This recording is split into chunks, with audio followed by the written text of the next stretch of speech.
mag-alala. Malapit na. Magiging tatay ako?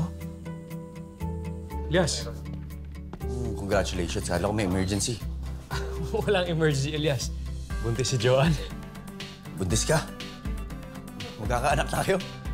Oo, syempre. Congratulations, brother! Lumilipad na naman yung utak mo. Nasa alapaap. May naalala lang ako eh. Sabi ko na nga ba eh. May nangyari sa inyo ni Elias nung nando kayo sa Sapang Bato. Wala. Sus, kunyari ka pa, may nangyari sa inyo? Wala. Pero... dun ko mas nagustuhan si Elias. Hindi niya ako pinagsamantalahan. Sa totoo nga, nagkalagnat ako dun eh. Tapos inalagaan niya ako. Mas lalo akong humanga kay Elias. Pagkasama ko siya, parang lahat kaya niyang gawin para sa'yo. Matias, dali mo sila sa akin. Sila ang susi para malaman natin kung anong katotohanan. Meron kang dapat ipaliwanag kay Steve.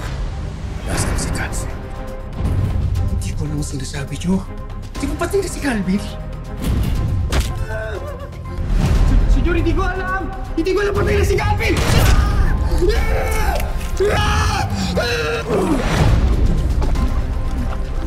Iwamin ka na kasi, Iho. Kasi nalalaman mo tungkol kay Calvin.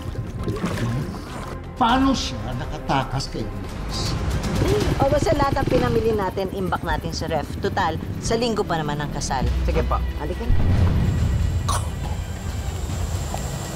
Pag sinuswerte ka naman talaga, sikreto na lumilapit sa'yo. Itatawag ko na to. Nangangati na naman yung kamay ko. Nangangati yung kamay ko.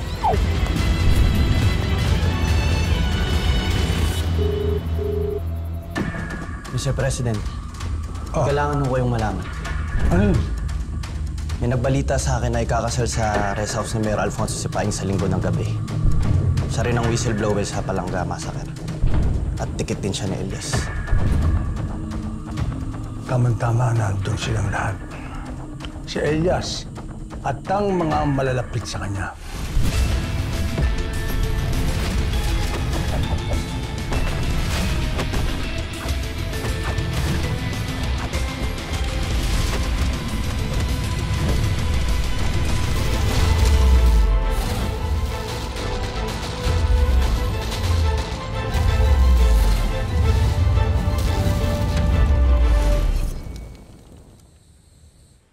Sa oras na iniisip na nila Elias na pwede na silang magsaya at magpakampante sa kasal ng kaibigan niyan si Paeng, susugodin natin sila. Aapoy ang buong kalangitan. Dadanak ng dugo. Walang matitirang buhay sa lahat ng minamahal niya. Siguraduhin natin na wala yung kaisa-isang peste na humahad lang sa plano natin. Paghaharian natin ang bansang ito.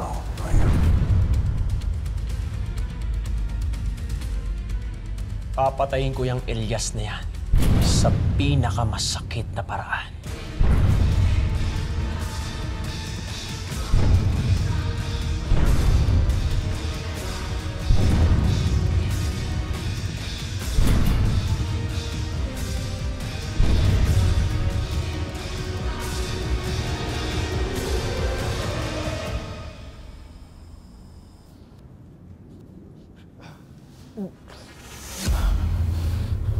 Mas gusto kong mamatay sa pagkaluloko mga kaibigan ko.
Arts.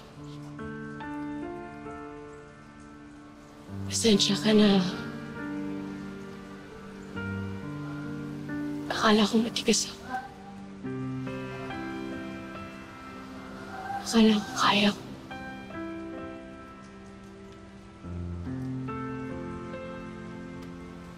Pero Parts, pagdating sa'yo, suko ako eh.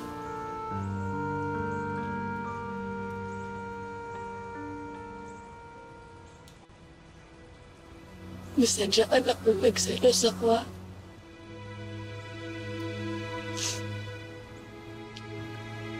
Hindi ko man lang masabi sa'yo ng harapan kasi patatakot kasi ako na makatagyan mo ulit.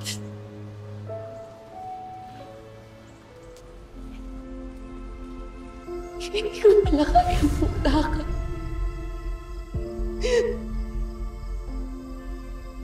Kasi Parts, hindi na lang sa tropa yung tingin ko sa'yo eh. Mahal na kita. Baling mo lang sa iba yung nararamdaman ko pa rin. Sana maintindihan mo ako. At sana mapatawad mo rin ako. Kasi baka sabihin mo na hindi mo ako gusto kasi gusto ka kita.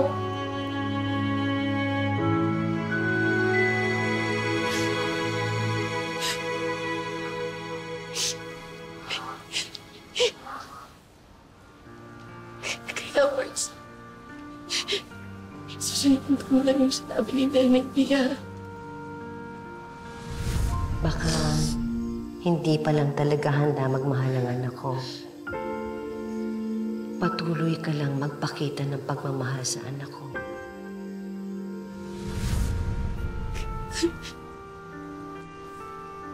Patuloy lang kitang mamahalin hanggang maumsik na nararamdaman ko.